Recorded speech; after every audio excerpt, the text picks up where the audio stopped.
తమిళనాడులో రాజకీయం క్షణానికో మలుపు తిరుగుతున్న పరిస్థితి కనబడుతోంది. ఇప్పటికే 2 సార్లు గవర్నర్ను కలిశారు టీవీకే అధినేత విజయ్. 108 స్థానాలు గెలుచుకున్నప్పటికీ కావాల్సిన మెజారిటీ దక్కకపోవడంతో 2 సార్లు గవర్నర్ను కలిసిన 2 సార్లు కూడా గవర్నర్ అనుమతి నిరాకరించారు. సంపూర్ణ మెజారిటీ ఉంటేనే ప్రభుత్వ ఏర్పాటుకు ఆహ్వానిస్తామంటూ గవర్నర్ తెలిపారు. మెజారిటీ లేకుండా ప్రభుత్వ ఏర్పాటు కుదరదని గవర్నర్ తేల్చి చెప్పడంతో 118 మంది సభ్యుల వివరాలు ఇవ్వాల్సిందేనంటూ గవర్నర్ క్లారిటీ ఇచ్చారు. పుదుచ్చేరిలోని రిసార్ట్లో ఏఐఏడీఎంకే ఎమ్మెల్యేల క్యాంపు ఉంది. ఉదయం లెఫ్ట్ పార్టీలతో అటు టీవీకే నేతలు సంప్రదింపులు జరిపినట్లుగా తెలుస్తోంది. ఇక స్టాలిన్తో వీసీకే నేతల చర్చలు జరిగాయి. ఇక రేపు లెఫ్ట్ పార్టీ నేతలు కీలక సమావేశం నిర్వహించనున్నట్లుగా తెలుస్తోంది.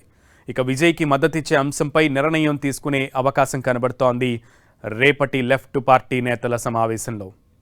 దీనికి సంబంధించి పూర్తి సమాచారం మా ప్రతినిధి మురళి అందిస్తారు. మురళి, తమిళనాట రాజకీయం రసవత్తరంగా మారుతోంది. ఎన్నికల తర్వాత మరింత మలుపులు తిరుగుతున్నటువంటి పరిస్థితి నెలకొంది. సో అసలు ఏం జరగబోతోంది? రేపు వామపక్షాల మీటింగ్ ఆంతర్యం ఏంటి, ఉద్దేశం ఏంటి? అంటే ప్రధానంగా మనకు తెలుసు, ఇప్పటికే విజయ్ గవర్నర్ 2 సార్లు కలిశారు. అయితే 2 సందర్భాల్లో కూడా ఆయనకు చిక్కెదురైంది. ఇవాళ కూడా ఆయనకి గవర్నరు సుతరాము ఆయనకి కేవలం 112 మందితో ప్రభుత్వం ఏర్పాటుకు తాను అంగీకరించడం కుదరదని గవర్నర్ విజయ్కు తేల్చి చెప్పారు. ఆయన కలిసిన తర్వాత కొద్దిసేపటి తర్వాత అఫీషియల్ గా గవర్నర్ కార్యాలయం నుంచి ఒక ప్రెస్ నోట్ కూడా విడుదలైంది. కేవలం ఒక 5 లైన్లతో కూడిన ఒక ప్రెస్ నోటు.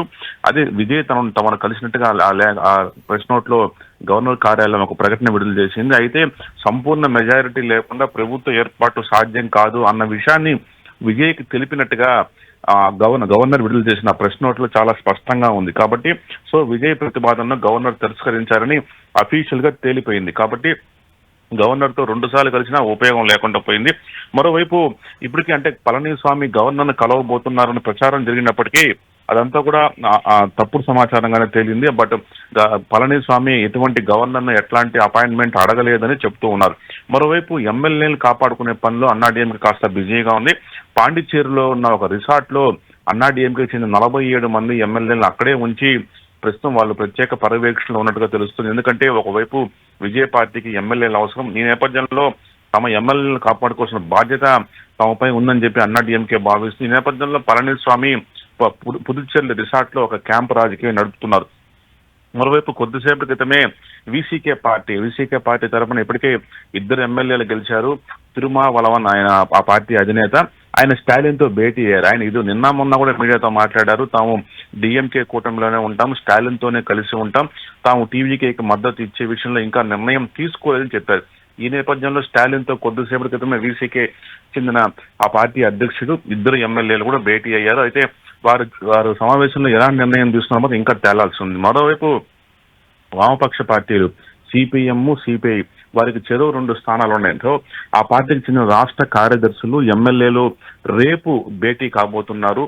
రేపు తమ జాతీయ నాయకత్వం వాళ్ళు చర్చించబోతున్నారు. తాము ఎలా అడుగేయాలి, ఇంకా కూడా డిఎంకే కూటమిలోనే భాగస్వామ్యంగా ఉండాలా, లేక కాంగ్రెస్ తరహాలో డిఎంకే నుంచి బయటకు వచ్చి టీవీకే పార్టీకి మద్దతు ఇవ్వాలా అన్న అంశం పైన రేపు వాళ్ళు కీలక నిర్ణయం తీసుకునే అవకాశం ఉంది. మొత్తంగా విజయ్ వీరి నుంచి చాలా సానుకూల వార్త ఎక్స్పెక్ట్ చేస్తూ ఉన్నారు. ఎలాగైనా సరే వామపక్ష పార్టీ నుంచి, వీసీకే నుంచి వీరికి మద్దతు పలికితే ఆల్మోస్ట్ 6 స్థానాలు అంటే 6 ఎమ్మెల్యేలు మద్దతు లభిస్తుంది. ఆ నేపథ్యంలో ఆల్మోస్ట్ మ్యాజిక్ ఫిగర్ కి దగ్గర అయిపోయినట్టు. ఇప్పటికే 112 ఉన్న నేపథ్యంలో ఈ 6 సిపిఎం నుంచి 2, సిపిఐ నుంచి 2, వీసీకే నుంచి 2, సో ఈ 6 వచ్చిందంటే 118 మ్యాజిక్ ఫిగర్ ఈజీగా అందుకోవచ్చు. కాబట్టి వీరి నుంచి తనకు చాలా సానుకూల నిర్ణయం ఉంటుంది. నాకు ఆశాభావంతో అయితే ప్రస్తుతం విజయ్ ఉన్నారు. మరి చూడాల్సింది వీళ్ళు వీసీకే గానీ కమ్యూనిస్టులు గానీ రేపు ఎలాంటి నిర్ణయం తీసుకోబోతారు అన్నది. సునీల్. ఓకే మురళి.